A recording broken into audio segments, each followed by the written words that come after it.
ఆ ఇక్కడ ఏదైతే మనం మీరు చెప్తున్నట్టు ఎక్స్ ఇప్పుడు ప్రెసిడెంట్ ఎంపీ ఎవరైతే ఉన్నారో మిథున్ రెడ్డి గారు. మిథున్ రెడ్డి గారు ఉన్నారో ఆయన పాత్ర వరకు మీరు చెప్పింది కరెక్ట్. అయితే ఇన్వెస్టిగేషన్ మొదలు పెట్టిన తర్వాత ఇన్ని రోజుల తర్వాత రజత్ భార్గవ గారికి నోటీసులు ఇవ్వడం జరిగింది. ఇప్పుడు దాని తర్వాత రజత్ భార్గవ గారు చెప్పే స్టేట్మెంట్ ను బట్టి, ఆయన చెప్పే ఇన్ఫర్మేషన్ బట్టి ఇంకెంత మందికి నోటీసులు వెళ్ళాలి? ఇక్కడ డైరెక్ట్ గా తాడేపల్లికి వెళ్తాయా? తాడేపల్లి నుంచి లేదా లోటస్ పాండ్కి వెళ్తాయా? లోటస్ పాండ్ కాదని చెప్పేసి రజత్ భార్గవ గారు ఆయన మరి అంటే ఆయన చెప్పిన స్టేట్మెంట్ ను బట్టి అది జరిగిందని చెప్పినట్టే అనిపిస్తుంది మనకు. ఆ స్టేట్మెంట్ కనుక కన్ఫెషన్ కనుక చూస్తే అది నాదేముంది, మేము ఇచ్చిన మాట నిజమే, వాళ్ళు చెప్పింది చేసామనేదో అన్నట్టుగా వచ్చింది. అంతే ఆయన కన్ఫెషన్లో పొలిటికల్ బాసులు చెప్పింది చేసాం అన్నట్టుగానే వచ్చింది వార్తల్లో. అయితే అంటే దాని అర్థం అదే కదా. అందుకోసం ఆయన పేరు కోట్ చేశాను నేను. ఎందుకంటే ఆయన చెప్పిన స్టేట్మెంట్లు ఇంకోటి ఉంది. అసలు నేను ఆ పోస్ట్ లో కూర్చోక మునిపే పాలసీ రెడీ అయిపోయింది, పాలసీ గురించి డిసిషన్ అయిపోయింది అన్నారు ఆయన. అన్నారు అవును. సో పాలసీ డిసిషన్ చేసింది ఎవరు? ఆయన రాక మునిపే సీట్ లో అన్నది పాయింట్. ఆ పాయింట్ లో ఈ మిథున్ రెడ్డి దగ్గర నుంచి లాగితే కింద వరకు మొత్తం రెడ్డి గారు చెప్పారు కదా ఎవరెవరు పాలసీ డిజైన్ చేశారో విజయసాయి రెడ్డి. సో ఆ తర్వాత ఇక్కడ రెండో పార్ట్ రజత్ భార్గవ గారిది స్టేట్మెంట్ తర్వాత రెండో పార్ట్ ఏంటంటే మనీ సర్క్యులేషన్ ఎక్కడికి వెళ్ళింది, ఆయన మనీ సర్క్యులేషన్ లో గురించి కూడా ఆయన స్టేట్మెంట్లు కొన్ని ఇచ్చారు. ఆ పాలసీ మ్యాటర్ లో ఏంటి అన్న దాని మీద ఆయన ఆల్రెడీ స్టేట్మెంట్ ఇచ్చారు. కాబట్టి ఈ మనీ అనేది రూట్ ఎట్లా అయింది, ఎక్కడెక్కడికి వెళ్ళింది, ఎట్లా దాన్ని మళ్ళీ తీసుకొచ్చారు స్టేట్ కి అన్నది ఆయన స్టేట్మెంట్ బేస్ చేసుకొని మళ్ళా పొలిటికల్ లేకి రావాల్సి ఉంటది.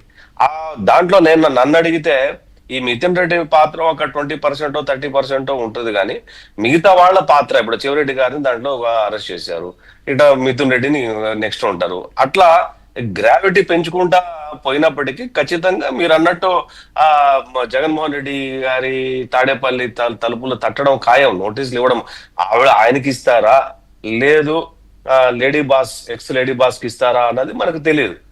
ఆ ఎక్స్ లేడీ బాసా జెంట్ బాసా అన్నది that will be decide by the seat.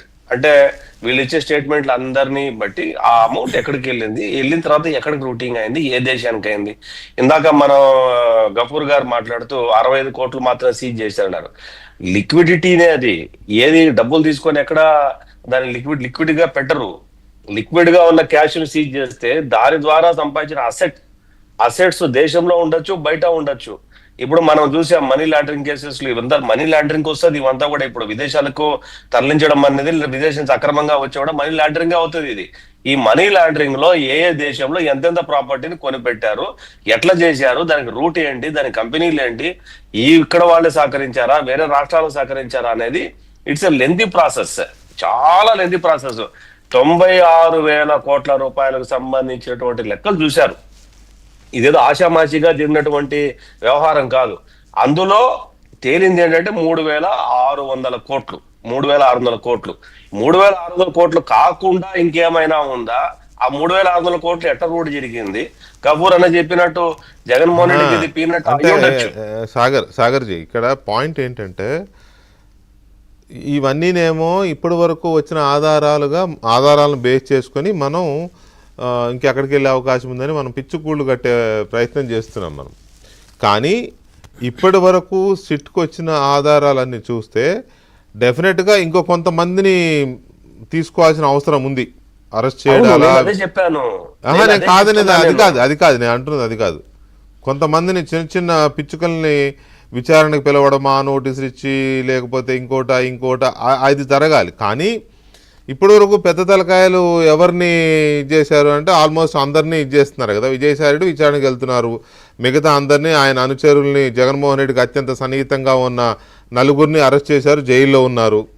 ఐఏఎస్లు కూడా జైలుకి వెళ్ళారు కదా. సో ఈ పరిస్థితుల్లో మిథున్ రెడ్డికి కూడా యాంటిసిపేటరీ బెయిల్ రిజెక్ట్ అయింది కాబట్టి ఇక మిగిలింది వీళ్ళే పెద్ద తలకాయలు.